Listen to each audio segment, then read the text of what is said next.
teman-teman kita yang tidak hadir, tetap aktivitas ibadah yang bernilai sangat besar ya, lebih besar daripada kita yang ada di sini insya Allah. Yang bisa hadir di sini juga sama Allah berikan keutamaan, pahala yang sangat luar biasa ya.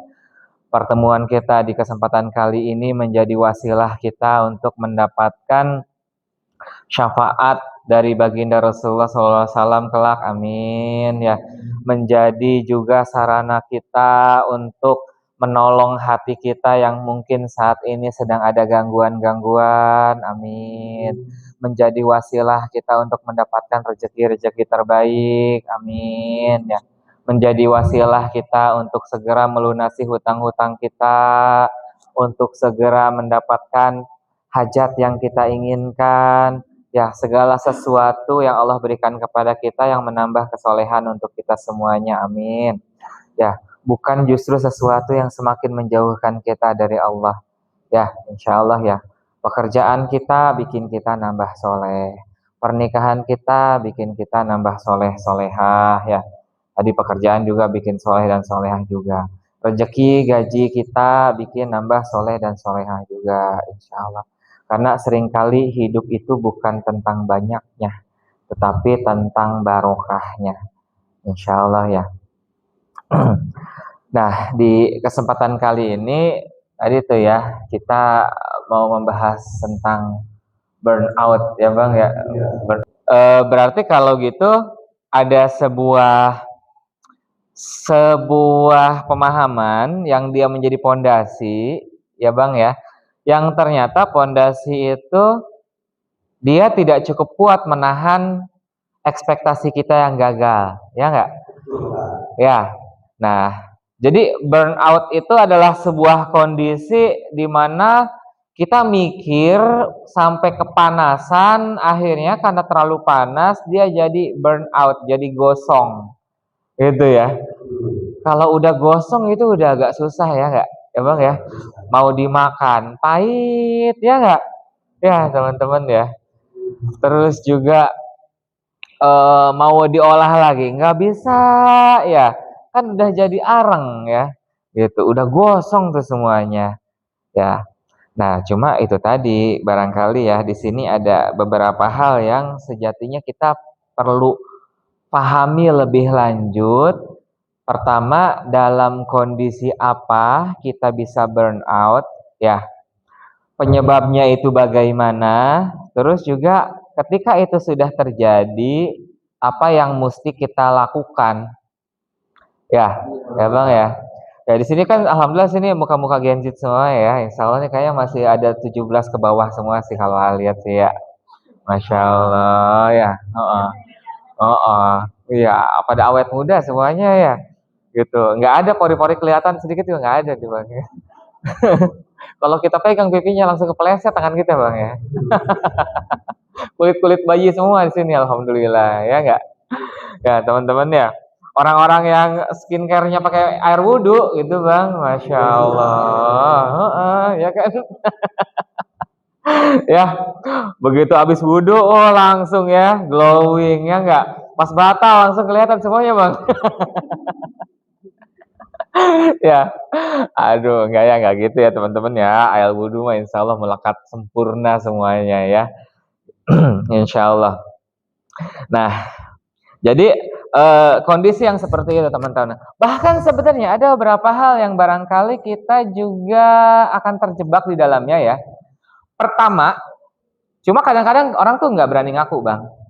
Ada orang yang burnout terus ketika sholat dia tidak merasa mendapatkan apa-apa juga. Ya, banyak ya. Ada orang yang kemudian punya masalah terus berusaha hijrah, datang ke pengajian, dia tetap merasa hatinya tetap masih kosong aja ya, kosong dan gosong gitu kan, gitu. Ya, ditambah lagi biasanya orang-orang zaman sekarang ya karena terbiasa dengan budaya instan ya enggak, bahkan video yang udah cuma 1 detik aja ketika itu di awal nggak ada hooknya langsung dia scroll lagi kan, ya enggak? Orang zaman sekarang itu karena terbiasa dengan budaya instan, jadi bahkan ketika dia sakit hati pun dia pengen nyari obatnya instan juga. Ya. Ya enggak? Padahal justru hal-hal yang semacam itu bikin kita makin burn out. Ya, jadi eh udah hijrah tapi kita masih ngerasa kosong, udah gitu karena kita salah konsep, salah paham, kita nyalahin agamanya, ya. Ya, padahal ya Ada hal lain ya, ada hal lain gitu nih, ya, emang betul. usahanya yang kurang atau Iya, mungkin caranya yang salah gitu. Makanya iya. Allah memberi ujian itu. Bisa jadi bang. Dan bisa itu tadi tuh, akhirnya anak muda jadi kayak nyarinya yang lain. Ya, Ya, perlahannya lain. berakhirnya ke yang lain. Nyarinya ke yang instan-instan. Ya, gitu. Karena kalau teman-teman langsung nonton apa misalnya buka media sosial ya, IG, TikTok, itu teman-teman akan langsung dapat kebahagiaan instan. Padahal justru brain rot itu adalah pelaku utama terjadinya burnout. Ya, jadi semakin kita menenggelamkan diri ke situ, kita akan semakin mudah burnout. Karena otak kita akhirnya tidak terbiasa mencerna sesuatu yang punya kesejatian, gitu ya. Jadi gampang banget kebakarnya, gitu ya. Udah selesai semuanya, gitu. Nah, ditambah itu tadi ya di awal teman-teman itu kan lahir native digital, teman-teman itu jago banget kalau udah urusan hal-hal kayak gitu ya. Buat AA itu bang kita ngebuka CapCut aja kita bingung gitu ya, itu tuh ya ini teh apa, ini fitur yang ini apa gitu kan. Tapi anak zaman sekarang itu masya Allah ya, dia hafal, dia jago banget. Terus dia itu berpikir cepat dan berpikir kritis ya, karena memang mereka kurang dibatasi oleh aspek-aspek moralitas. Kan kalau kita masuk ke dalam dunia digital, kita masuk ke dalam dunia anonim ya, dunia tanpa nama. Jadi mau komentar apa aja bebas kan. Kadang ada video judulnya aja udah jelek, langsung dikomentarin, padahal dia belum nonton isinya apa. Ya, jadi mudah ngambil kesimpulan. Satu sisi memang bisa kerja cepat, tapi ketika kita terlalu mudah menyimpulkan segala sesuatu, kita tidak akan mendapatkan hikmah terbaik di dalamnya. Gitu teman-teman. Ya, nah makanya itu tadi tuh, beberapa orang akan terlalu mudah burnout. Termasuk tadi, ketika kita sholat, ya, ketika kita sholatnya udah rajin. Saya udah niat sangat luar biasa, berusaha khusyuk, saya berusaha detil mengingat apa yang saya baca. Terus juga saya hafal semua doa-doanya, bahkan saya mengerti artinya. Ketika sujud juga saya lama. Itu ya. Tapi kenapa sholat ini tidak memberikan saya ketenangan? Itu. Dan itu banyak terjadi. Terus juga saya bahkan sudah berusaha untuk tahajud. Ya. Dan ini terjadi pada orang-orang yang kemudian kita bina. Mungkin di sini teman-teman pernah dengar ya ketika cerita ya tentang beberapa kasus bundir gitu yang saya ceritain ya, yang ternyata emang gagal, masih bisa kita tolong. Salah satunya adalah orang yang justru berusaha mendekatkan diri kepada agamanya. Ya, ada muslim, ada non muslim juga. Gitu. Ya, mungkin buat orang awam kayak langsung aja tuh bang, langsung ngasih judgement gitu kan ya. Oh salah nih lo gitu kan ya. Oh sholat lu kagak khusyuk, sholat lu gimana? Sementara seringkali orang kalau emang dia lagi depresi, digituin makin depresi dong. Dia nggak udah mulai ngerasa hidupnya gagal, terus kemudian dia dikasih judge. Ya di Dia sedang berusaha untuk memperbaiki diri. Betul. Iya, dan itu tadi bang, orang kalau sudah disentuh oleh spiritualnya dan ditolak oleh spiritualnya, dia orang Indonesia terutama ya itu udah hancur sehancur-hancurnya tuh bang. Kalau sama manusia aja dia udah ditolak, terus juga sama Allah itu ya, sama agamanya juga sudah ditolak, dia mau lari kemana lagi gitu kan. Nah, di kondisi seperti itulah dia kemudian merasa hampa dan akhirnya memutuskan untuk tadi mengakhiri jalan hidupnya. Padahal itu tadi ada beberapa poin yang sebenarnya perlu kita perhatikan juga ya teman-teman ya. Jadi kita udah ibadah, tapi ibadah tersebut tidak ngasih jalan atau akses menuju kedamaian batin gitu. Itu PR-nya nanti akan masih sangat banyak. Ya, di sini mau bahas dulu fenomena-fenomenanya yang muncul ya. Supaya teman-teman relate dulu ya. Jadi kalau teman-teman udah relate, sudah mengiyakan, nanti udah ketemu dengan flow-nya mengalir, dan pada saat itu sudah oke gitu kan, ngikutinnya gampang. Itu Bang. Ya. Pernah ngerasain bahwa posisi seperti itu. Iya. Pernah? Atau masih?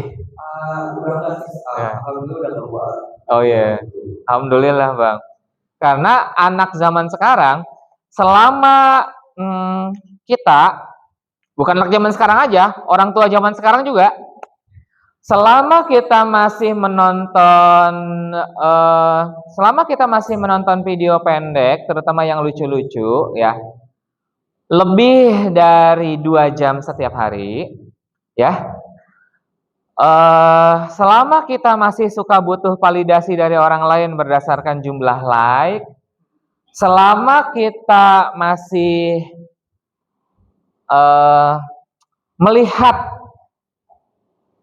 melihat tingkat keberhasilan orang lain, ngukur keberhasilan diri berdasarkan pencapaian orang lain, maka ujian hati dan mental kita tidak akan selesai.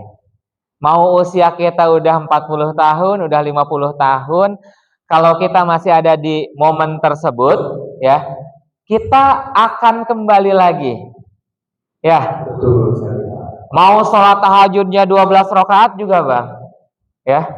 Mau sholat tahajudnya 12 rakaat, ditambah sholat witirnya 7 rakaat, puasanya puasa Daud, ya sedekahnya banyak, HP-nya 5 biji, isinya yang paling penting ada medsos. Gitu ya. Maka mau dia punya mobil mewah, mau dia punya istri cantik, suami ganteng, anak soleh-solehah, hafid semuanya, ya, anaknya luar biasa.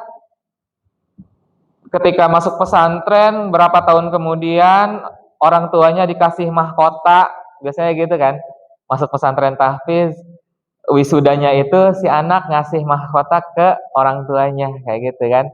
Tapi yang lebih penting buat dia itu bukan surganya, tetapi jumlah like ketika foto itu diupdate, gitu ya. Nah, kalau posisinya masih seperti itu, teman-teman, mau kita rajin puasa, rajin sedekah, rajin duha, kita akan tetap menghadapi situasi yang sama. Kita akan mudah burn out. Ya, mau istri kita udah spek bidadari, gitu ya Bang ya. Kerjaan kita udah yang paling gede gajinya juga, gitu. Selama masih ada di poin itu, berarti masih gampang burn out. Itu ya.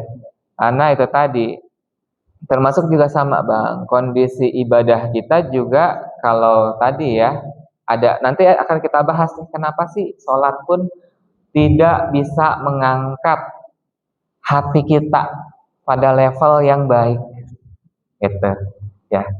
Nah, kalau kekosongan ini teman-teman alami, berarti ini perlu kita catat nih, ya. Walaupun sebenarnya alhamdulillah nih teman-teman, kita banyak banget dapat testimoni ya dari teman-teman yang ngaji. Ketika mereka mengikuti pengajian Sobat Ngaji beberapa pertemuan gitu, walaupun mereka ikut pengajian tanpa banyak bertanya, duduk di sini mencatat, menikmati setiap momen, gitu ya. Terus kemudian mereka bilang, alhamdulillah ternyata permasalahan mentalitas saya ternyata tidak butuh jawaban, hanya butuh untuk duduk datang ke pengajian. Itu kan Masya Allah ya, buat kita juga senang banget gitu, karena emang ya itulah ya yang terjadi gitu. Walaupun mungkin nanti ada banyak juga yang bertanya seolah-olah masalahnya belum selesai, kadang-kadang itu hanya bentuk untuk memvalidasi diri ya, dan tidak apa-apa juga, asal teman-teman jangan terlalu berlebihan juga ya, jangan sampai nanti kita selalu pengen divalidasi, kasihan, kesempatannya kasih ke orang lain juga, karena di sini jamaahnya kan lumayan banyak ya. Kita validasi diri di pengajian, Masya Allah itu luar biasa, bagus, silahkan. Tapi jangan kebanyakan juga, kita kasih kesempatan buat orang yang lainnya juga. Gitu ya. Terus testimoni-testimoni teman-teman juga itu Masya Allah juga sangat bersyukur menjadi bagian dari jalan teman-teman untuk ketemu soft life-nya itu seperti apa. Itu Bang ya. Nah, jadi di sini tadi kan kalau pas di posternya itu ngasih tahu ya Bang ya, teman-teman itu kan lahir, terutama yang Gen Z ini mah ya. Kalau yang Genjer mah beda lagi gitu kan. Ya enggak? Ya. Ya, jadi yang Gen Z itu kan lahirnya di momen-momen ketika ada krisis ekonomi ya. Ya enggak, walaupun terjadinya tahun 98 Bang, tapi sebelum itu sudah terjadi penurunan yang sangat signifikan. Ya kan ya? Dan setelahnya juga sama, setelah 98 itu ekonomi tidak langsung membaik. Ya. Jadi butuh waktu buat Indonesia untuk merapihkan ekonominya. Ya. Dan itu Masya Allah ya, luar biasa, dan teman-teman lahir di kondisi seperti itu. Ya kan? Pas udah gedean dikit, tadi tuh ya, ketemu pandemi. COVID. Secara ekonomi belum stabil, terus kemudian ketemu COVID yang itu juga sama. Walaupun COVID datangnya ke kita awal tahun 2020, tapi kan di luar negeri sana 2019 sudah terjadi ya, dan ternyata sampai saat ini itu perekonomian di Indonesia akibat COVID itu belum yang benar-benar bangkit. Ya, masih banyak banget ya orang-orang yang kemudian terdampak dan belum benar-benar bisa mengembalikan ekonomi mereka gitu Bang. Nah, tadi tuh ditambah lagi kalian yang hidup terus nyari kerja sampai kemudian menghadapi ada beberapa generasi Bang lulus di fase COVID, ketika lulus nyari kerja susahnya minta ampun. Ya, banyak banget yang putus asa di situ ya. Jadi nyari kerja bertahun-tahun sekalinya dapat di luar ekspektasi. Dan itu pasti teman-teman semua kayak gitu kan? Ya enggak?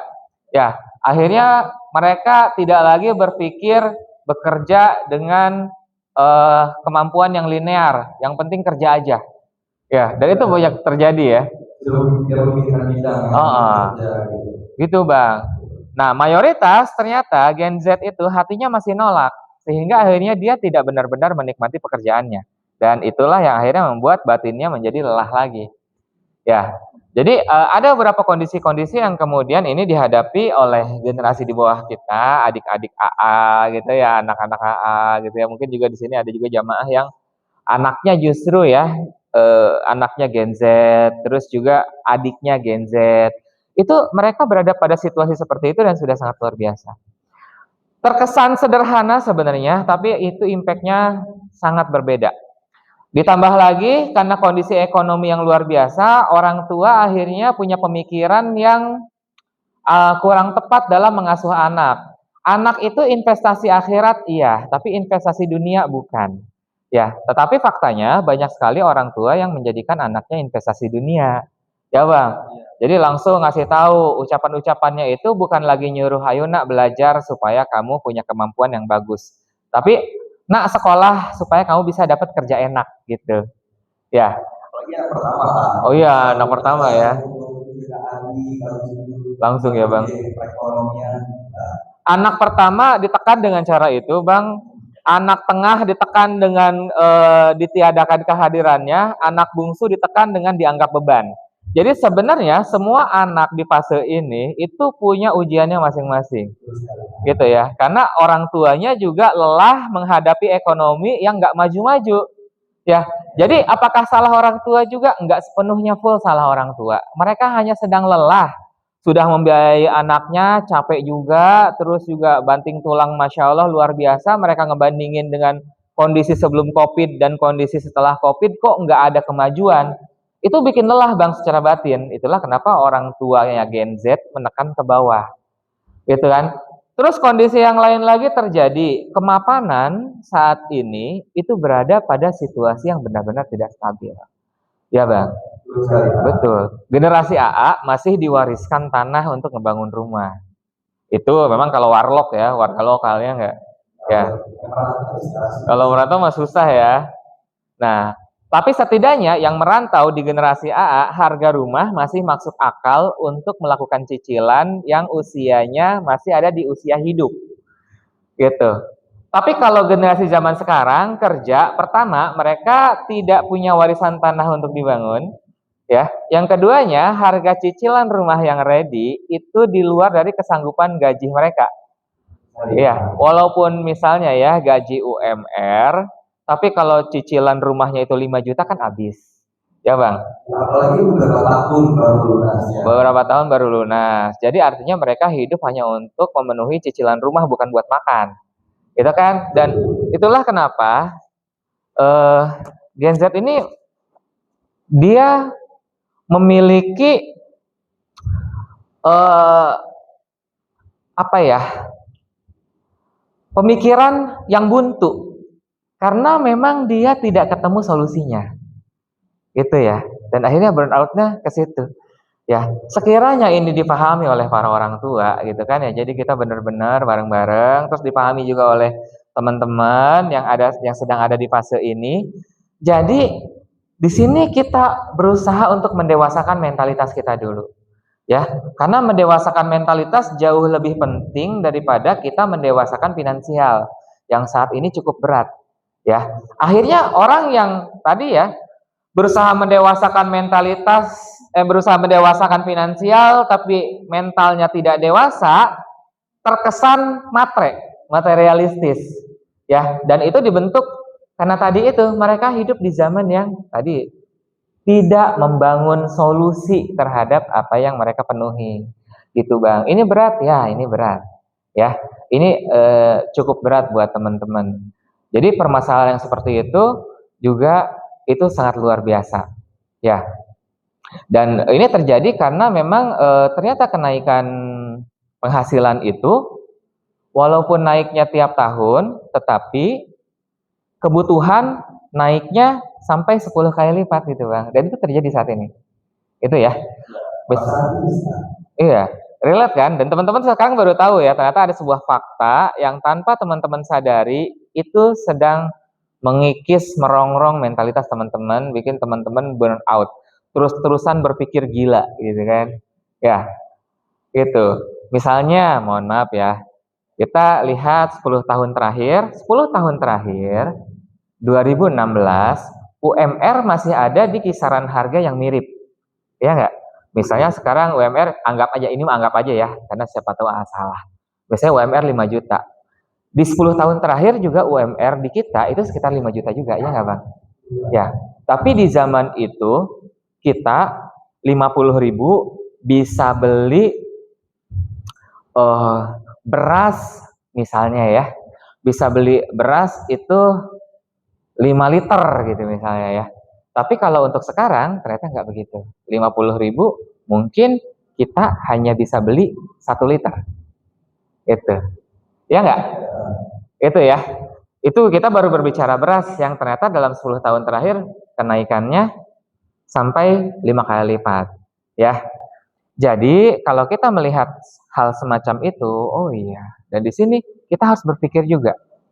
Teman-teman, kalau kita dalam kondisi seperti itu, mengandalkan akal kita, ya, akal kita yang penuh dengan keterbatasan, sulit kita untuk bisa waras, gitu kan ya. Maka kemudian kita butuh energi yang jauh lebih besar daripada bilangan-bilangan angka matematis itu, gitu Bang. Ya, jadi kondisi seperti karena kadang-kadang teman-teman itu cuma dihadirkan pada masalahnya tanpa teman-teman tahu akarnya itu dari mana. Sementara kita penting banget untuk tahu akarnya dulu supaya kita bisa berpikir dengan benar. Itu ya. Nah, ditambah lagi tadi tuh gaya hidup dari media sosial ya Bang ya. Nambahin standar kita dalam memenuhi kehidupan. Oh iya, standar TikTok, ya Bang ya. Sama Bang, buat orang tuanya juga standar Facebook ya. Ya kan? Ya. Sekarang kan emang yang zaman sekarang makanya TikTok ya, Instagram aja sudah mulai agak-agak dikurangi anak zaman sekarang mah ya, beda gitu kan. Gitu. Dan ketika A juga menjadikan riset, walaupun A tidak punya akun media sosial, teman-teman ya, A tidak punya akun TikTok, tetapi ketika kita melakukan riset, A buka TikTok juga. Ya, A buka TikTok, terus kemudian kita buka riset, kita melihat mulai dari konten apa yang viral, kita lihat komentarnya, konten apa saja yang itu biasa aja, kita lihat komentarnya. Kita melakukan observasi ya teman-teman ya, nggak ikut-ikutan gibah di situ gitu kan. Tapi di situ kemudian kita bisa melihat sebuah narasi yang muncul. Baik itu dari konten gosip yang viral ya Bang ya. Terus juga konten-konten lain, konten-konten bercandaan yang viral gitu ya. Jadi ya di sini hanya pengen ngasih tahu ke teman-teman fenomena-fenomena tersebut agar untuk membangun kewarasan kita di masa yang memang saat ini sedang cukup sulit dihadapi. Itu. Ya. Dan yang bikin sedihnya itu Bang, kadang-kadang mohon maaf kita menggunakan dalil agama untuk semakin menyudutkan mereka. Itu kan yang sedih ya. Ya enggak, sudah mereka tadi berjuang dengan sangat luar biasa. Kalau kita cuma sekedar bermodal ngomong udah sabar aja insya Allah gitu kan ya, misalkan nah tanpa kemudian kita mengobati mentalitas orang-orang tersebut, ya mereka hanya akan menumpuk masalah-masalah tersebut dengan dalih dalam tanda kutip wajib bersabar karena itu adalah perintah Allah kayak gitu kan ya.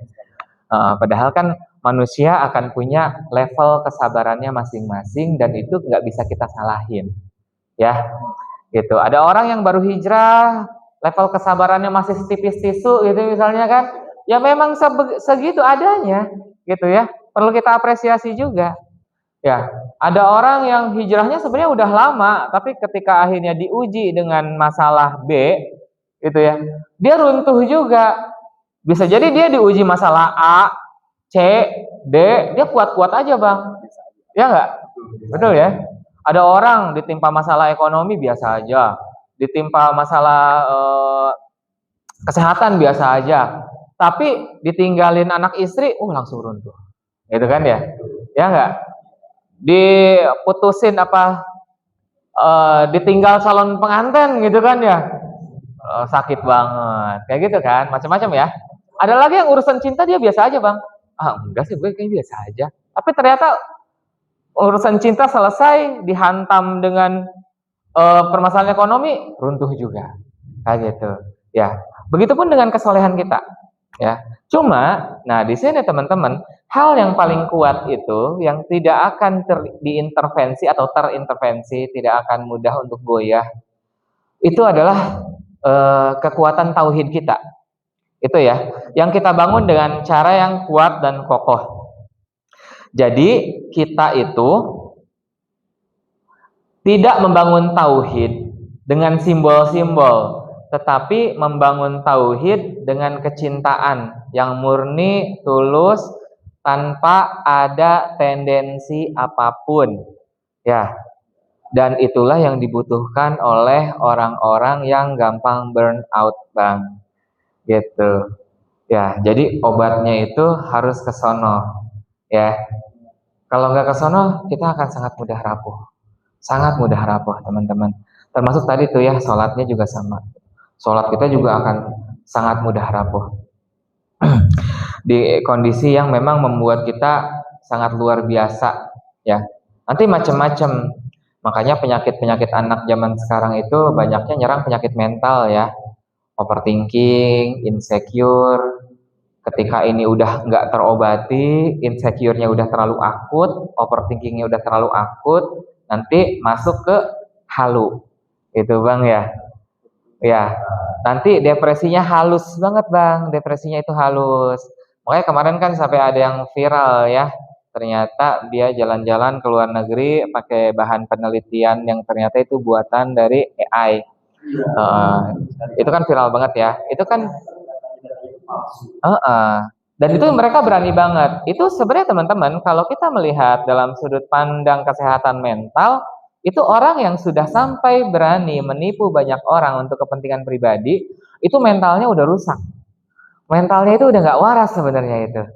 Ya, teman-teman tiba-tiba maju ke sini berbohong gitu kan ya. Misalnya, ayo kenalin saya gitu kan ya. Gitu kan, ngomong, kan ada juga tuh Bang. Termasuk beberapa orang yang akhirnya menjadi konten kreator, merasa dirinya udah yang paling unggul.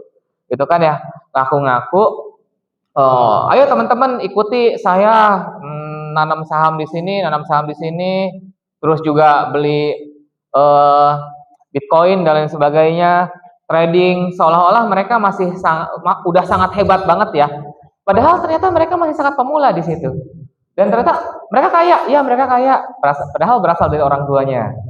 Tapi mereka kan ngakunya, enggak kok, kita perintis gitu kan ya. Mereka menceritakan kisah orang asing yang berjuang gitu ya. Saya udah terbiasa dari SMP jualan gitu kan. Mungkin bisa jadi Bang jualan, tapi apakah laku? Belum tentu. Gitu ya. Jadi orang-orang untuk menjadi konten kreator, akhirnya mereka melakukan kebohongan-kebohongan. Dan orang yang sudah sampai seperti itu sebenarnya ada yang salah sama mentalnya Bang. Kalau dia sudah, bahkan dia halunya itu udah kayak kesannya udah nyata banget, udah kayak berasa nggak ngebohong. Orang berbohong, tahu kalau itu bohong, itu berarti mentalnya masih sehat. Tapi kalau orang berbohong dan menganggap itu nyata, berarti itu udah halu. Gitu teman-teman. Ya, aku kan istrinya jungkok gitu kan ya. Kayak gitu. Halunya udah parah banget. Ya enggak? Udah sampai udah mimpi pokoknya mah 7 turunan gitu kan misalnya kan. Ya. Itu kalau buat bercandaan oke, bisa kita terima, tapi kalau memang dia sudah sampai sehalu itu, berarti sebenarnya mentalnya udah rusak, Bang. Itu ya. Ya. Jadi ya sudah sampai seperti itu. Nah, cuma emang itu kan apalagi anak zaman sekarang ya, seneng banget tuh ngefans sama yang begitu-begitu kan. Nah, kalau udah sampai tahapan halu, oh itu udah bahaya teman-teman. Itu udah kena mental, ya. Kita ada orang biasa aja nih ke kita ya, bukan fisiknya memang luar biasa, cakep lah ya. Kalau kita cowok berarti dia cewek gitu, cakep banget. Terus dia ramah sama kita. Dia ramah sama kita bukan karena suka, tapi emang dia baik aja. Ya, namanya orang baik mah ramah kan. Tapi karena kitanya halu, kita ngebayangin, oh gitu. Tadi tuh dia ngeliatin gue gitu kan ya. Kayak gitu kan. Oh, iya, paham ya. Terus kayak kita berlebihan dan kemudian sampai kita ke bawah-bawah, itu sebenarnya udah, kalau sampai kemudian kita menganggap dia juga jatuh cinta sama kita, sementara faktanya enggak, dan kita lebih cenderung nolak fakta, itu halu. Ya, itu. Apa ya, biasanya tanda-tanda paling awal itu, sebenarnya dia suka sama gue nggak sih? Tapi nanyanya terlalu sering. Ya, kalau cuma nanya sekali-kali nggak apa-apa Bang. Tapi kalau terlalu sering, apalagi kalau setiap kali ketemu sama dapat, terus yang dapat ceritain orangnya itu aja, gitu kan ya, sering banget. Terus kayak seolah-olah cerita Dava itu bukan tentang bagaimana Dava menyukai dia, tapi tentang bagaimana dia menyukai Dava. Gitu ya. Itu udah halu, Bang. Itu udah kena mental. Tapi pede juga nggak apa-apa. Kalau pede juga nggak apa-apa. Pede, kita harus tahu batas. Ya enggak? Ya enggak? Karena kalau kita terlalu pede dan nggak tahu batas, berarti kita udah nggak waras. Gitu, Bang. Ya kan? Oke, nah kita lanjutin lagi, teman-teman. Di aspek inilah kemudian karena yang bikin teman-teman burnout itu, setiap teman-teman berpikir itu mentok ya. Pengen ngebahagiain orang tua. Gitu ya Bang ya. Cuma ekspektasi yang dibangunnya itu ngebahagiain orang tua dengan apa? Dengan ngasih rumah tempat tinggal. Seringkali tidak harus mewah Bang. Cuma itu tadi yang saya sampaikan. Dengan gaji teman-teman, bahkan ketika itu UMR, sebenarnya itu hanya cukup digunakan untuk makan dan biaya sekolah adik-adik. Ya, jadi logikanya nggak masuk, gitu kan? Dan akhirnya di situ teman-teman baru mikir ke situ aja, udah langsung mentok tuh, ya. Dan disitulah burnout muncul. Judulnya pengen ngebahagiain orang tua, tapi kok mentok, ya kan? Kayak seolah-olah kebahagiaan kita tidak didukung. Gitu, itu satu. Nanti belum lagi yang lain, ya enggak? Nah, ditambah lagi, itu baru pemikiran kita. Kalau ternyata tuntutan tersebut juga disampaikan oleh orang tua kita. Ya, nah, lihat nih, tiap bulan kita bayar kontrakan mulu, kapan ya? Gitu ya, punya rumah sendiri. Walaupun itu hanya sebatas curhatan orang tua, tapi ketika disampaikan kepada anak, ya, maka seringkali anak merasa bertanggung jawab untuk memenuhi permintaan tersebut. Itu ya, gitu. Iya enggak? Relate ya. Itulah kenapa tadi tuh kita sebagai orang tua harus menempatkan anak kita sebagai investasi akhirat, bukan investasi dunia. Gitu. berat, kasihan anak kita. Lagian sebenarnya seperti yang minggu kemarin, 2 minggu yang lalu pernah kita bahas ya, anak kalau udah soleh mah, soleh solehah, nggak usah kita tuntut mereka untuk ini itu, mereka akan memenuhi apa yang kita inginkan tanpa perlu kita ucapkan. Itu ya, insya Allah. Cuma anak durhaka aja kok yang ninggalin orang tuanya. Kalau anaknya baik mah akan tetap memenuhi kebutuhan kita, tapi memang dia pun harus berpijak pada fondasi yang kokoh dulu, gitu. Dan ini akan terus berulang teman-teman. Jadi kalau teman-teman sebenarnya saat ini yang paling bagus itu adalah memperkuat jati diri teman-teman, menguatkan definisi diri kita, membangun mental yang positif. Karena jangankan generasi teman-teman ya, generasi AA dan sebelumnya itu mencapai level finansial settle itu seringkali usia di atas 35 Bang, usia 40 kayak gitu ya. Di usia-usia segini itu memang banyak kita temukan finansialnya itu belum settle. Jadi kalau teman-teman baru usia segini udah kerja alhamdulillah, pikirannya terlalu jauh ya, sampai kemudian tadi ngebikinin rumah dan lain sebagainya, itu hanya akan membuat beban mentalitas yang sangat luar biasa. Investasikan dulu pemikiran kita, hati kita pada kekokohan mentalitas kita, kedewasaan kita, terutama pada aspek-aspek tauhid. Investasikan waktu kita lebih banyak ke situ. Ya, ngaji seminggu sekali datang, insya Allah dari jam 8 sampai jam 12 itu adalah investasi mentalitas kita. Ya, itu adalah kebutuhan dasar kita. Teman-teman, kalau teman-teman berani berjuang sampai begadang nyari dunia, UMR yang habis hanya untuk dimakan, maka kita juga harus sekuat itu untuk investasi jiwa kita, mental kita. Ya. Itu harus banget kita lakuin teman-teman, karena situasi saat ini, ketidakstabilan yang ada sekarang itu bukan cuma menghantam finansial kita ya, tapi dia menghantam mentalitas kita. Ya, jadi teman-teman datang ke sini, alhamdulillah berpahala juga iya. Tetapi kita harus berpikir ini adalah satu investasi akhirat, dua investasi jiwa. Gitu. Karena ketika jiwa kita sudah tenang, masalah seperti apapun yang menghadang kita di depan, bahkan ketika masalah itu mentok, ya Bang ya, secara matematis tidak ada solusinya, kita akan tetap menjalaninya itu dengan nyaman, ya. Dan nanti sampai pada situasi tertentu, sampai pada kita benar-benar ada pada posisi finansial settle, ya, kondisi ekonomi kita yang sudah kerasa enak, itu kita sudah benar-benar tahu apa yang harus dilakukan dan apa yang tidak harus dilakukan. Itu Bang. Karena seringkali ini dari tontonan-tontonan yang ada itu mengarahkan kita untuk selalu menghabiskan uang gitu Bang ya. Mentalitas miskin itu dibangun. Walaupun ya, akhirnya kan kita ya yang paling gampang itu Bang, gitu kan, ketika tanya gitu kan ke orang-orang yang datang curhat masalah ini, itu keranjangnya penuh, gitu kan ya. Di toko hijau sama toko orange itu ya, keranjangnya penuh. Pas dihitung puluhan juta, ini bakal di check outin semua. Pengen sih, gitu doang dia. Tapi pas uangnya udah ada, memikir-mikir lagi kan, karena tadi tuh ya terbentur oleh biaya susu, biaya popok, cicilan motor, gitu kan, ya kayak gitu. Dan akhirnya mohon maaf ya, akhirnya ada yang sampai memilih untuk pay later. Padahal AA sangat menganjurkan jangan pernah terbujuk dengan pay later. Hati-hati, hutang itu ya seolah-olah memberikan solusi, padahal faktanya dia akan membunuh kita secara perlahan-lahan. Gitu. Selama kita masih punya hutang, kita tidak akan pernah mencapai financial freedom. Itu ya Bang ya, tidak akan pernah settle. Dan yang kayak gitu tadi tuh, ya, pay later itu adalah cara mudah kita terjerat. Gitu. Jadi jangan gampang. Nah, kita akhirnya balik lagi.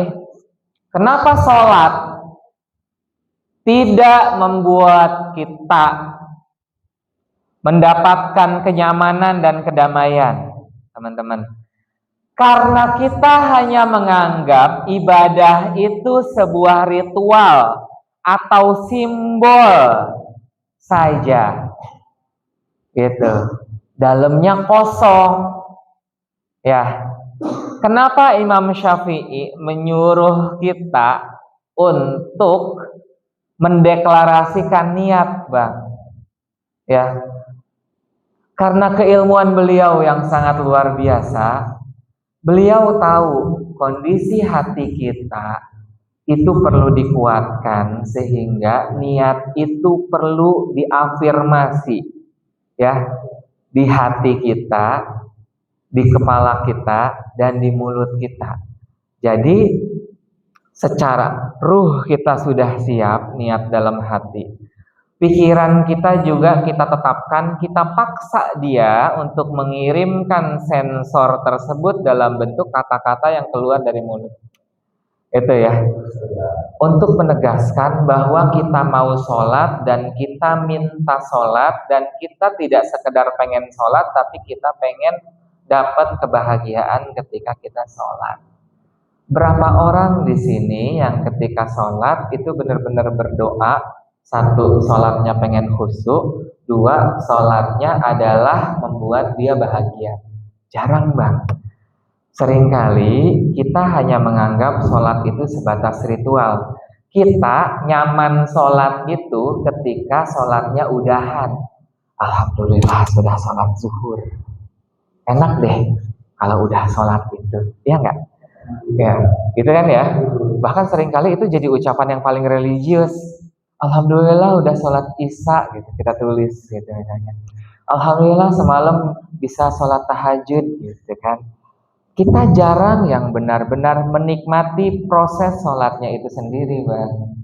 Ya, menikmati setiap takbirnya, di mana kita mengucapkan takbir Allahu Akbar, hati kita ikut bergetar di situ.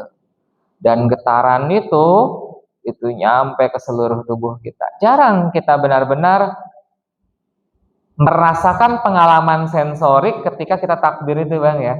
Karena memang tadi kita itu nyamannya sholat ketika udahan, ya. Kita nyamannya sholat ketika udahan, bukan ketika sholatnya. Itulah kenapa sholat tersebut tidak pernah membahagiakan kita, Bang. Itu, ya.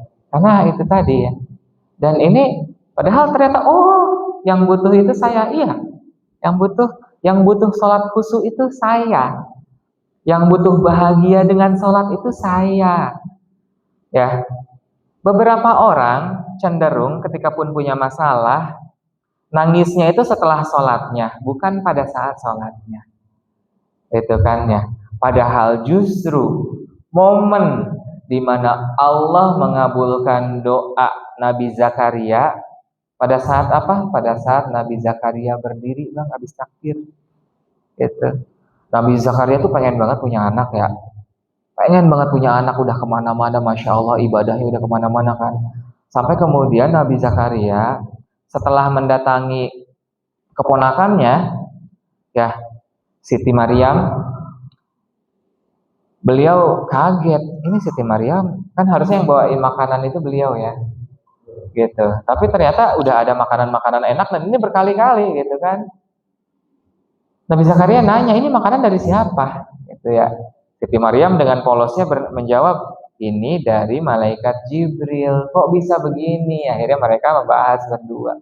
Dan dari situlah kemudian setelah itu Nabi Zakaria pulang, sholat, dan pada sholat itulah kemudian beliau belajar untuk benar-benar sholatnya itu dari mulai beliau takbir, ya, itu beliau minta, gitu.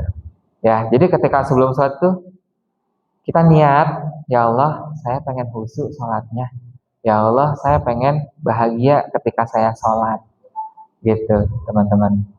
Ya. Jadi kita bukan bilang, ya Allah saya pengen agar kemudian sholat ini menjadi wasilah saya untuk bahagia. Tetapi ya Allah saya pengen bahagia ketika saya sholat. Karena teman-teman, ya, Kan Allah ngasih tahu di Al-Quran itu bahwa tujuan hidup kita itu ternyata kan buat sholat, ya bang ya, buat ibadah, ya.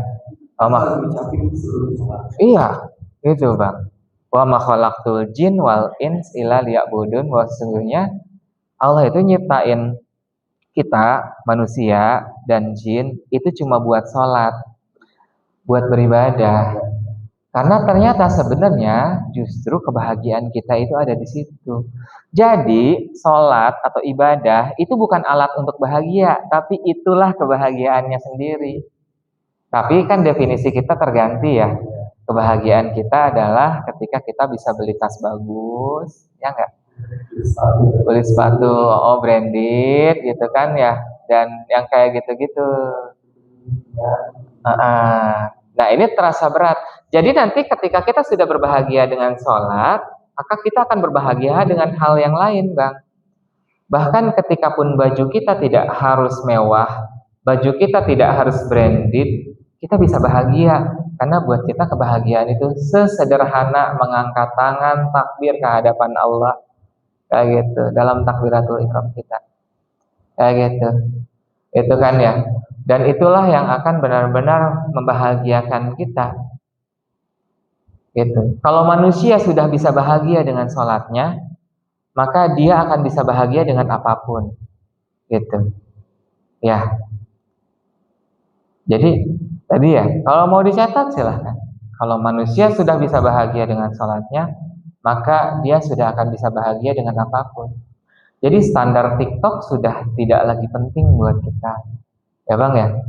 Terus nanti ke depannya seperti apa? Ya teman-teman tadi ya, sebenarnya kalau kita bertanya kepada orang tua kita, ya bang, kakek-kakek kita, di usia muda, di usia remaja, di usia belum menikah, itu memang manusia biasanya belum settle bang dalam ekonomi.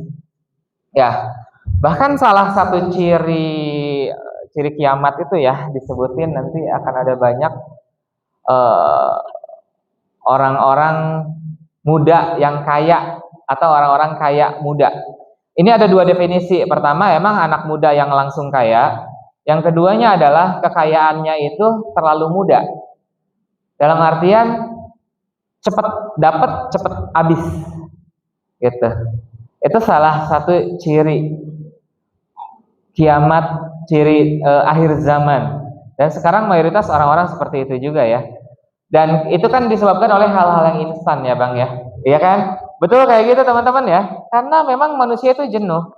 Sekarang teman-teman lagi ngikutin akun si A nih. Itu nggak butuh waktu lama, teman-teman juga bakal bosen kok sama akun tersebut. Paling banter 1 tahun. Ya. Artinya orang tersebut sudah kehilangan minat satu orang followernya. Dan jangan anggap ini hanya terjadi kepada teman-teman aja. Ini terjadi secara umum seperti itu. Makanya kita akan melihat, terutama orang yang viral pasti akan gampang tenggelam juga, gitu ya. Kecuali memang mereka membangunnya itu dari kecil, gitu kan. Karena emang seperti itu juga.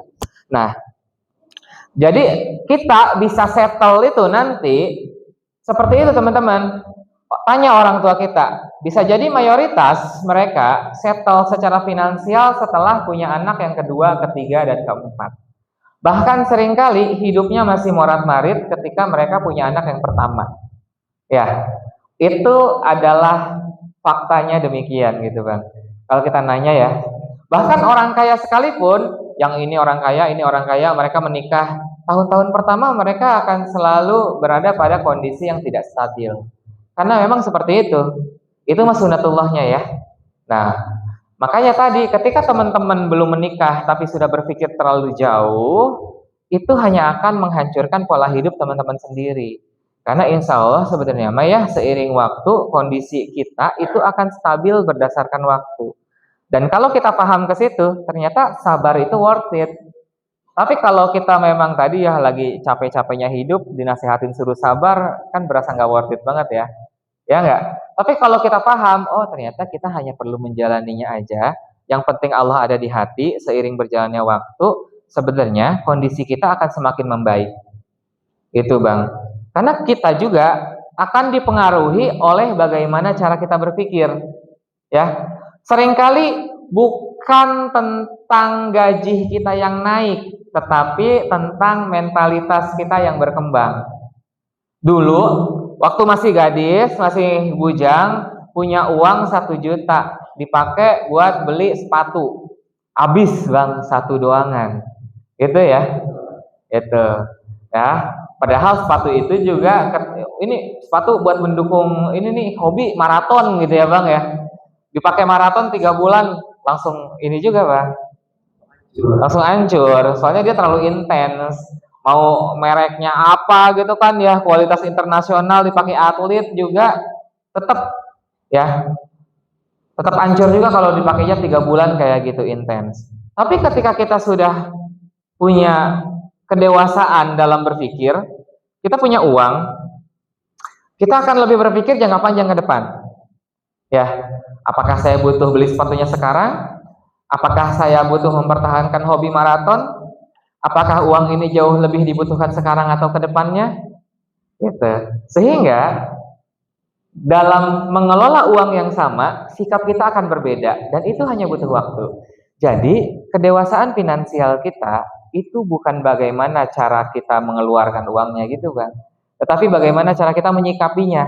Karena bisa jadi uangnya mah sama, tapi tingkat kedewasaan yang berbeda. Dan itu kita dapatkan dari apa? Kedewasaan mentalitas kita, karena mentalitas kita dikokohkan dengan tauhid. Kayak gitu, Bang. Itu ya. Tapi kalau kitanya impulsif, ya, kan nggak gitu. Barang bagus, keranjangin. Barang bagus, keranjangin. Nanti gajian tanggal 1, check out semuanya, pas lihat saldo habis. Gitu ya. Kalau kita masih nyesal, berarti kita masih waras. Tapi kalau kita udah nggak nyesel lagi dengan kondisi itu, berarti kita, mentalitas kita, terutama mentalitas keuangan kita, itu sudah tidak waras lagi. Gitu teman-teman ya. Padahal mah ternyata banyak juga barang-barang yang kita check out, begitu datang nggak langsung kita buka. Ya, masih ada tuh di stok lemarinya yang masih dibungkus. Ya, atau kemudian udah kita buka sih, udah dikasih juga reviewnya, tapi dia nggak langsung kita pakai. Karena sebenarnya hampir tiap bulan kita beli baju, dan baju yang ada bulan kemarin juga belum benar-benar puas kita pakai. Itu ya. Dan itu Bang, itu adalah hasil brain rot yang diwariskan oleh apa yang kita tonton. Jadi brain rot itu bukan cuma bagaimana otak kita susah mencerna sesuatu ya Bang ya. Cuma berpikir impulsif juga itu brain rot Bang. Kayak gitu. Sebenarnya mungkin kalau emang dia usaha di situ oke, bisa kita benarkan karena dia afiliator. Emang cari dia nyari uangnya begitu. Karena A juga pernah dapat tuh Bang, ada beberapa orang yang nyumbangin bajunya karena dia emang afiliator. Gitu ya. Dan ternyata dia sehari-hari mah senangnya pakai t-shirt biasa terus sama jeans belel gitu ya. Jadi jeans sudah makin belel, makin enak dipakainya gitu kan. Biasa aja, tapi ya itu karena dia emang afiliator gitu kan. Jadi akhirnya dia sumbangin tuh baju-baju yang nggak dia pakai.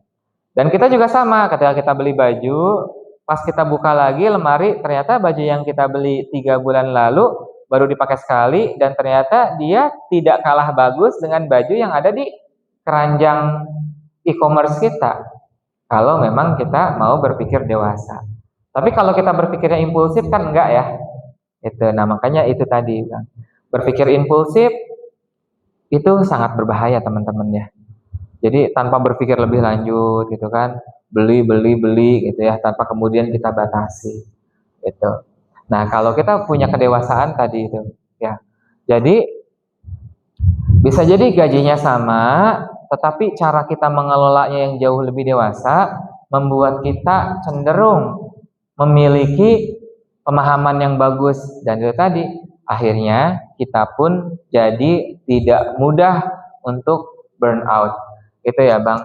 Dan karena gaya hidup instan, gaya berpikir instan, akhirnya Gen Z itu tidak mudah menerima situasi di luar isi kepalanya. Gitu ya. Jadi perbedaan itu dianggap sebagai sebuah perlawanan terhadap isi kepalanya Bang. Gitu ya.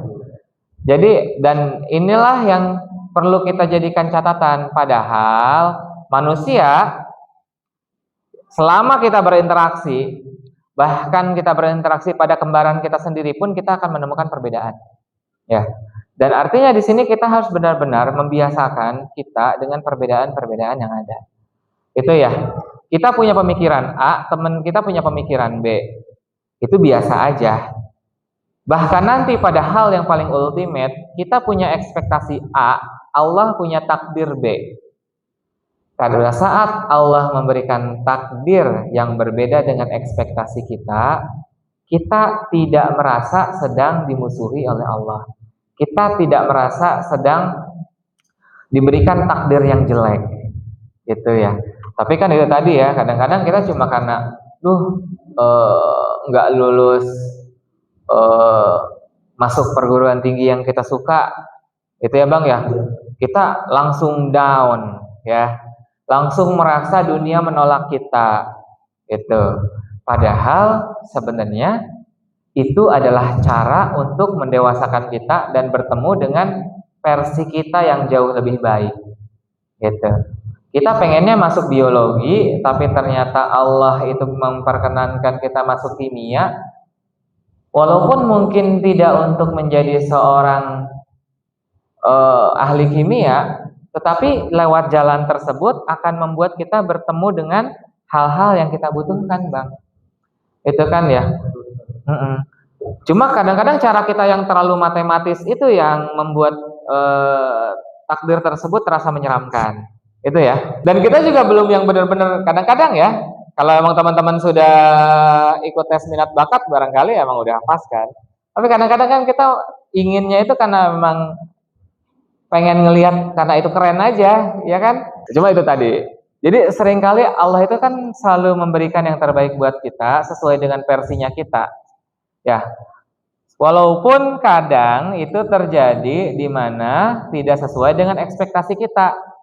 Hanya orang dewasa yang mampu menikmati sesuatu yang bukan dia inginkan, Bang. Gitu. Kita lihat nih, anak kecil ya. Anak kecil itu kalau dikasih makanan selalu pengennya makanannya itu yang kalau yang manis aja ya, terus yang gurih aja ya. Dia belum bisa kan dikasih makanan yang pahit, belum bisa ya. Yang pedas, ya kan? Tapi kalau udah gede-gede kayak gini ya enggak, yang pedas habis, ya enggak? Ya. Yang pahit juga ludes.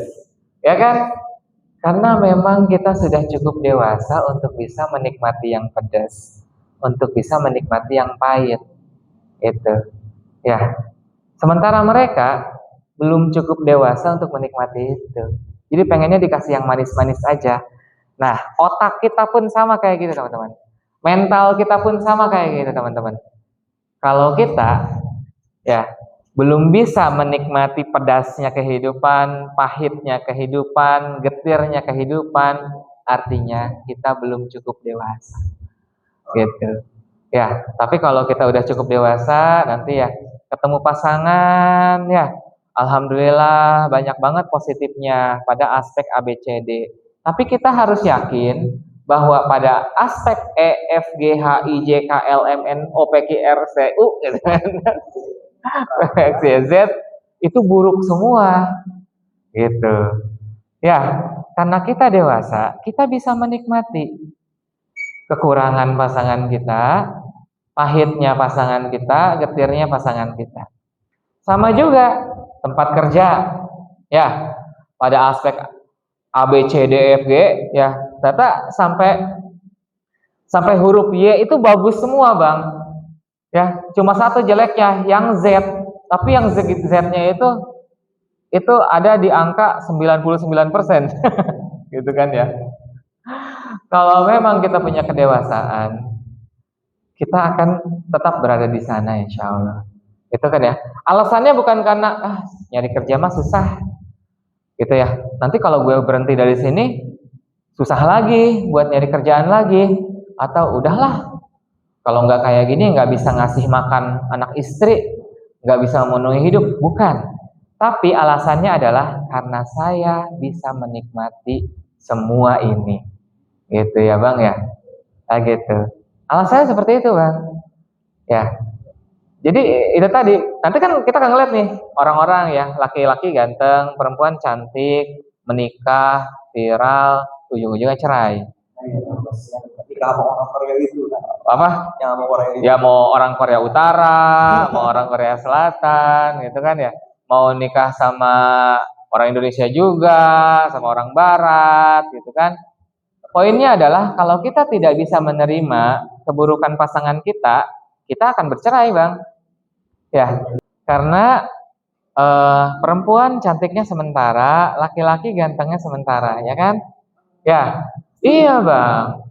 Ya, jadi kalau cinta kita hanya dibatasi pada apakah dia cantik atau ganteng, itu mah akan membuat mudah sekali pudar. Atau misalnya, saya mah kalau nikah sama saya itu maharnya harus segini, gajinya harus segini. Kita nggak pernah tahu tiba-tiba perusahaannya bangkrut, apakah kita masih cinta apa enggak. Gitu ya. Itulah kenapa tadi itu. Ketika memang kita punya kedewasaan yang sangat luar biasa, dalam kondisi apapun insya Allah kita akan kuat. Gitu. Cuma itu tadi, mentalitas kita tuh harus dikuatin dulu teman-teman. Ya, buat datang ke sini, yakin tidak selalu mudah, ya kan? Ya, barangkali ada suami yang harus ditinggalkan karena suaminya belum mau diajak ke sini, ya enggak? Atau mungkin bisa jadi nanti ada juga, ngapain sih rajin-rajin amat ngaji tiap minggu, masuk surga juga belum tentu gitu misalnya kan, ya enggak? Ada aja ucapan nyinyir gitu, apalagi misalnya kita belum bisa benar-benar solehah gitu ya, atau soleh gitu ya Bang, gitu. Ya misalnya, itu yang mau ikut pengajian seminggu sekali, rapih banget, giliran di rumah dilepas lagi kerudungnya, misalnya kayak gitu ya. Kalau buat kan itu mah proses ya teman-teman ya, kesolehan juga butuh proses.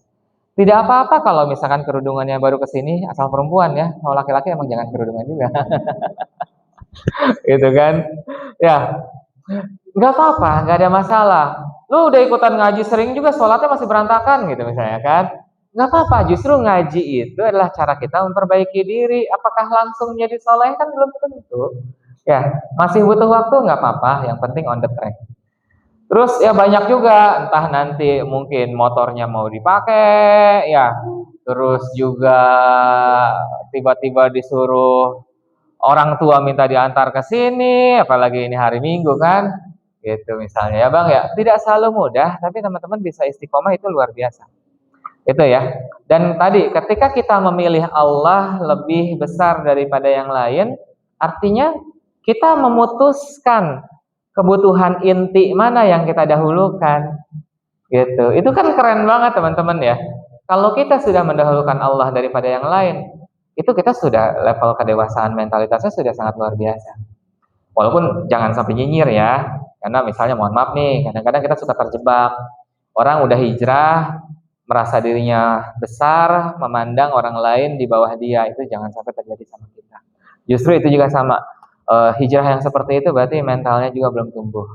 Karena kalau orang yang mentalnya bagus mah, dia akan selalu melihat orang lain dengan kacamata yang baik. Gitu. Ya, jadi teman-teman datang ke sini juga sama, yang harusnya nongkrong sama yang lain, terus juga datang ke sini juga, aduh harus bangun pagi-pagi, padahal hari Minggu itu enaknya leyeh-leyeh nggak sih? Ya nggak? Enak banget tidur seharian gitu ya. Aku tuh seneng banget ketemu hari libur, karena hari-hari biasa kan kadang kita penuh banget ya Bang. Emang paling enak itu udah nggak mau kemana-mana lah, di kasur aja, iya kan? Gitu. Tapi teman-teman datang ke sini, mana semalam masih begadang lagi, gitu kan? Jadi datang ke sini ada yang masih ngantuk-ngantuk, nggak apa-apa teman-teman, nggak apa-apa, ya.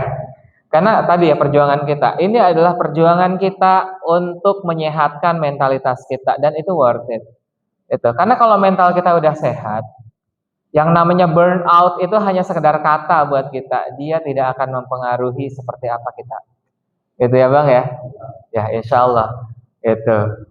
Tiba-tiba teman-teman, oh iya nih abis ikut pengajian lama banget. Ternyata itu membuat kebiasaan saya buka Shopee dan Tokopedia juga jadi kayak terhambat gitu ya. Karena orang yang dekat sama Allah, dia akan tidak keinginan duniawinya juga akan terkikis. Gitu. Ya, walaupun sedikit-sedikit ya, nggak langsung juga gitu kan ya, nggak langsung.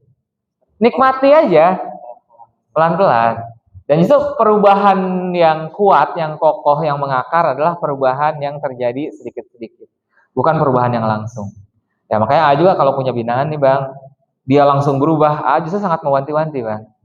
Ya, karena bisa jadi yang gampang berubah naik, dia akan berubah turun juga cepet lagi. Itu.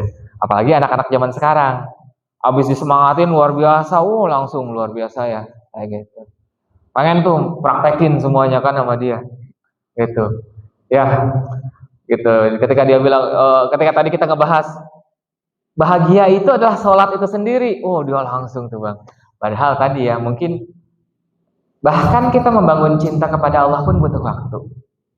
Gitu. Nggak apa-apa, nikmati prosesnya, gitu kan ya. Mencoba untuk bahagia, susah, saya baru bisa takbiratul ihram aja. Pas giliran baca Allahu Akbar kabiro langsung ingat kunci motor, gitu kan. Nggak apa-apa, kalau kemampuan kita baru nyampe situ, nggak apa-apa juga. Nanti bertahap lagi, ya.